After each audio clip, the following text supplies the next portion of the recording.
The Miners and Smithers of RuneScape is a clan that once housed RuneScape's wealthiest and most generous players. They gave away billions of GP to random players in the game's early days, until Jagex accidentally killed them overnight. Today, you'll learn why. Now, unlike real life, in RuneScape, you can't be born into wealth. Even the ultra-rich players started the game with nothing, and the Miners and Smithers of RuneScape were no exception. Its founders, Ronnie89 and Adidas, were just two regular guys that liked mining and smithing, so much so that they wanted to form a clan about it. However, they didn't want to make one just to try and make money like other skilling-based clans of the time. They just thought the skills were cool, and wanted to have fun with others who thought the same. So, on August 30th of 2003, they founded the Miners and Smithers of RuneScape, or MaSoRS for short. They opened up a thread on the RuneScape community forums and began inviting players. They waited, and waited, and waited. But things started rather slowly. Mining and smithing were, and really still are, two of the slowest and most tedious skills in the game. Finding players who enjoyed them was like trying to find a needle in a haystack, if the needle was also made of hay and the haystack was on fire. However, after a few days, they attracted a few members, and held their first event. A mining party in Lumbridge Swamp, where 5 members attended. They'd chat, mine ores, and then drop them for random non-clan members to pick up. Thanks to one member who was able to mine adamant and had brought some to the party, the clan gained a few new recruits. MaSoRS would continue to have more mining parties across the map, and thanks to the desirable ores they would drop, the clan would continue to grow. They'd attract artists who would make forum signatures for the clan, recruiters to find new members, and players with higher mining and smithing levels. But as you'll soon see, not every new recruit had the clan's best interests in mind. Now, last month was Marvel Strike Force's 6-year anniversary, and they gave me an interesting challenge: to form perfect teams of heroes and villains to overcome challenges. Sounds good to me. Marvel Strike Force is a mobile squad RPG that allows you to fight with your favorite team of superheroes and supervillains in a battle to save the universe against threats like Doctor Doom and Apocalypse. And they just so happen to be today's sponsor. In the game, you can power up your favorite characters, complete missions, unlock gear and other items, and battle other players in PvP modes. With nearly 300 characters you can add to your squad, I think I should give praise to some of my favorites. The most iconic outfit award has to go to Spider-Man, but I'm a little biased because I dressed up as him for Halloween multiple times as a kid. Most intriguing backstory probably has to go to Deadpool, but that's because I love the Marvel Studios movies. Most powerful antagonist award has to go to Thanos, which I don't really think needs any explanation. The Ultimate Team Player Award goes to Minerva because she has tons of abilities that can help heal your team when they get damaged. And the Best Supporting Character Award goes to Spider Weaver for her Weaver of Destiny ability. Any enemy that she kills can't be revived. Now, I have a pretty cool bonus for both new and old players. Use my link in the description to download the game or the QR code on screen. And new players, use promo code MSF6 for 310 Deadpool shards, 500 power cores, and 5 premium orbs. Current and previous players, use code NIGHT to receive 15 Nightcrawler shards, 500 power cores, and 5 premium orbs. By the start of October, they had grown to 15 members, which, considering the time, wasn't bad, but could be a lot better. So a clan member named Zonar made a suggestion. Rather than having mining parties at the random mining locations in the game, what if they did it somewhere more populated? They could mine a bunch of ore ahead of time, and then drop it somewhere like Falador Square. When they tried it, it was their most successful event yet, as around 30 players gathered around to try and grab some ore. As a result, Zonar earned himself a co-leader position. Over the next few weeks, the clan would recreate this event in Falador multiple times to great success. But the clan's leaders knew they could do even better. Instead of hosting weekly parties, they decided to host one once a month. This way they could give away more items with even more value. The first one, which the clan considers the most important day in their history, was their Thanksgiving Bash. But things didn't go as smoothly as they hoped. As they prepared for the Thanksgiving Bash, the clan hit their first major road bump. A new recruit named Warlord 1010 was causing problems. He had spammed a lot of topics on the clan's forums, and when told to stop, fought with the clan's leaders about it and was banned. So he decided to create his own clan with Blackjack and e-girls. After gaining a few members, he would then declare war on MaSoRS. With a name like Warlord 1010 is not surprising. Eventually, he made enough noise that the clan decided he was actually a problem, and one of the leaders, Ronnie89, challenged him to a duel. The day of the duel, players from both clans gathered around to see who would win. Ronnie demolished him pretty badly, and Warlord decided after that it was time to be quiet. The clan would soon put their focus back on preparing for the Thanksgiving Bash. This was the first drop party they advertised ahead of time, so the turnout was pretty huge. The 15 clan members that attended were quickly outnumbered by the crowd. Over the next 2 hours, they dropped hundreds of valuable items, some of which were even rune,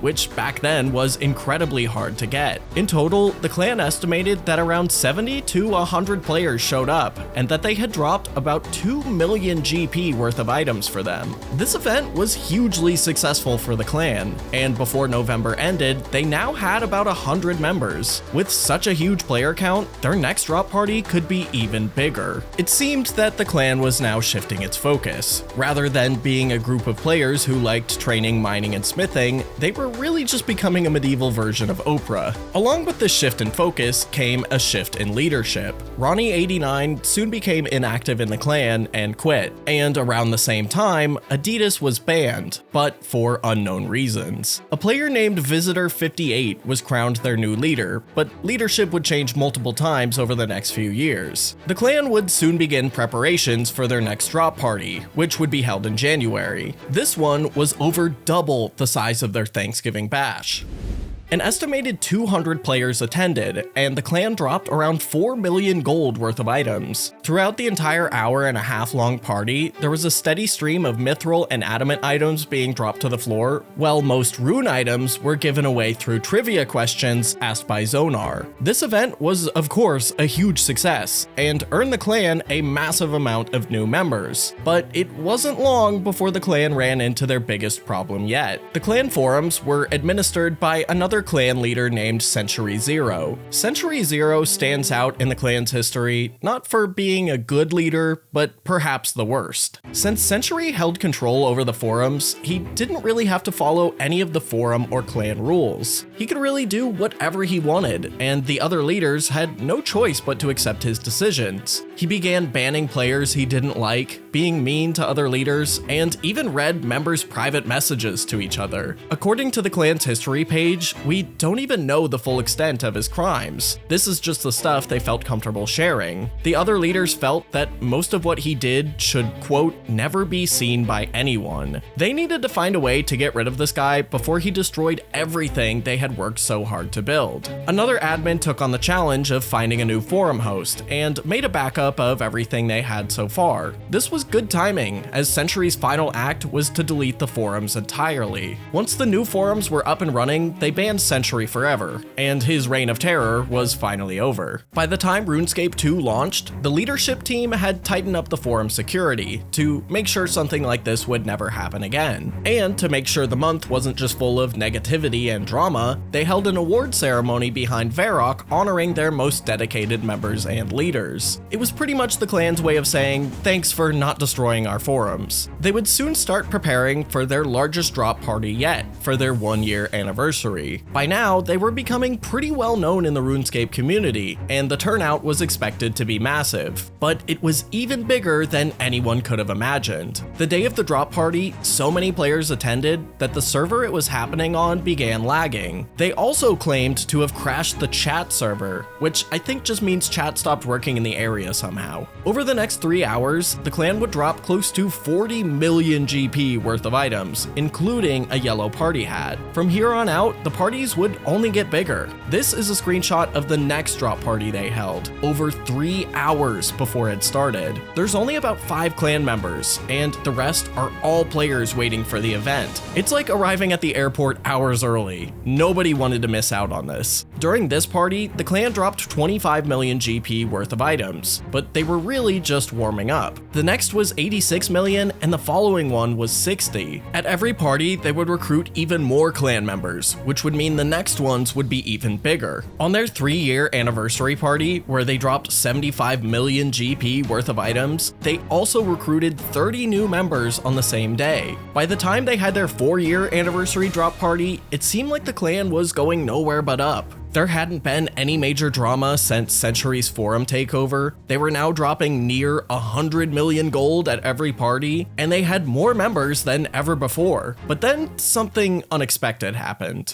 Jagex had a pretty big problem on their hands. Tons of RuneScape players were buying gold from gold selling websites. Not only is this against the game rules, these same websites were also stealing the gold buyers' credit cards. The gold sellers would then use these credit cards to buy membership on a ton of RuneScape accounts. They would then bot on these RuneScape accounts to generate more gold that they could sell. When buyers realized their credit card had been stolen, they'd call up the credit card company and get their money back. This led to an incredible amount of chargebacks coming from the RuneScape website, and credit card companies weren't happy about it. They told Jagex that if they didn't get it under control, they'd no longer work with them. The vast majority of players at the time, and probably still today, pay with credit cards. So if that option was removed, Jagex could go bankrupt nearly overnight. So they had two options to fix this. Either start selling the items and gold themselves that players were buying from these gold sites, or severely restrict trading between players. As you may know, they went with the second option. They made it more or less impossible to trade any item of significant value to another player. All trades had to be close to equal in terms of value. You could no longer kill other players in the wilderness and take their loot, and if you dropped a valuable item on the floor, nobody could see it except for you. This hit clans like MaSoRS especially hard. Their clan's entire purpose was wiped out overnight. They could no longer do the lavish drop parties that made them famous, or so they thought. Way back in March of 2002, Jagex introduced the Party Room, an area solely intended for drop parties. You can place items you wish to drop in this chest, pull this lever, and then the items will drop from the ceiling in balloons. Popping a balloon gives you a chance to receive one of the items that was placed in the chest. Following the trade restrictions, no changes were actually made to the Party Room. You could still gain game-changing wealth by attending drop parties here. This was because prior to the restrictions, Jagex made some changes to it to prevent it being used by players who were trying to sneakily trade items. If the items in the chest being dropped were worth 50,000 gold or more, bankers in Falador and Party Room barmaids would begin shouting that there was going to be a drop party. There would also be a minute-long delay after pulling the lever before the items would actually drop.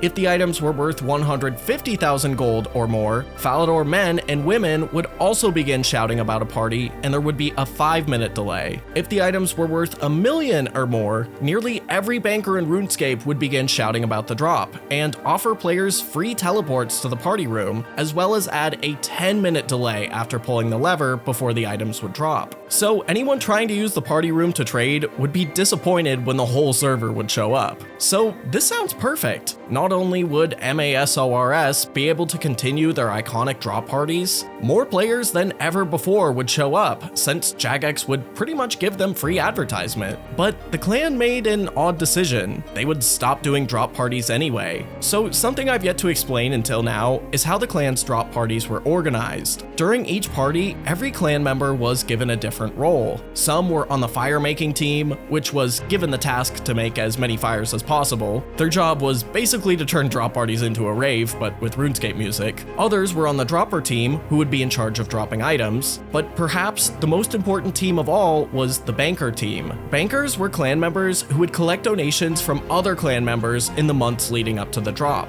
Then, on the day of the drop, they would run back and forth from the bank, doling out items to the dropper team. They had an efficient, fun little system that made everyone in the clan feel important. A system that, with the Party Room, would no longer work. They couldn't pool their money together to buy big-ticket items or spend months building up their coffers of items to donate. And you can't light fires in the Party Room. That sense of community was gone literally overnight. Over the coming weeks, the clan would lose a ton of members. Although they introduced more clan activities like hide and seek and skilling competitions, neither were enough to keep most people around. About a year and a half later, as clan activity continued to dwindle, leadership decided to give the party room a try and scheduled a drop party as a test. Despite only dropping about 16 mil worth of items, it was a success as over 100 players attended. They now knew that they had made a mistake by ignoring the party room and made plans to host another, even bigger drop for Christmas. The clan was still weak with how many players they had lost after the trade restrictions were put in place, so they made a conservative goal of a drop worth 30 million GP, but they absolutely smashed it. Over the course of the nearly 5-hour-long party, it's estimated that the clan dropped nearly 100 million GP worth of items. Hosting such a huge party also brought in a large number of interested recruits. It seemed like the good old days just might be coming back. In fact, they would be coming back in a bigger way than anyone could have expected. In 2011, Jagex lifted trade restrictions and re-enabled PvP in the wilderness, so MaSoRS was free to do drop parties their own way again. To celebrate, they spent about 7 months preparing and building up their banks full of items to give away. When the day of the party arrived, they spent over 3 hours dropping items which totaled to around 1 billion GP, their largest drop party ever. However, it would also be their last. Nobody seems to know why the clan stopped doing drop parties after this one, but I'm going to once again put the blame on Jagex. Over the next year and a half, Jagex would implement some of the most hated updates in the game's history, such as the Squeal of Fortune, Solomon's Store, and the Evolution of Combat. All updates that would chase away the majority of the game's player base, and along with it, most of the clan. From here, MaSoRS would fall into a pretty long period of inactivity. Over the next half of a decade or so, not really much would happen. There were no drop parties, clan events were scarce, and then the owner quit without transferring ownership of the clan to someone else. The clan was on the brink of death yet again, but they actually pushed through. With Jagex's help, a deputy clan leader was able to get clan ownership transferred off of the inactive leader's account and slightly revived things. Fast forwarding to now, MaSoRS does still exist, although it's not like the glory days of 2004 to 2007, and no drop parties have occurred since the last one in 2011. The clan still has over 250 members in RuneScape 3, although it seems like most are no longer active. Regardless, it's really impressive how long this clan has managed to survive, seeing as how the vast majority who started in 2003 vanished completely a long time ago. If you enjoyed this video, check out the one on the right. It's all about the rise and fall of RuneScape's first cult, and I have a feeling you'll like it.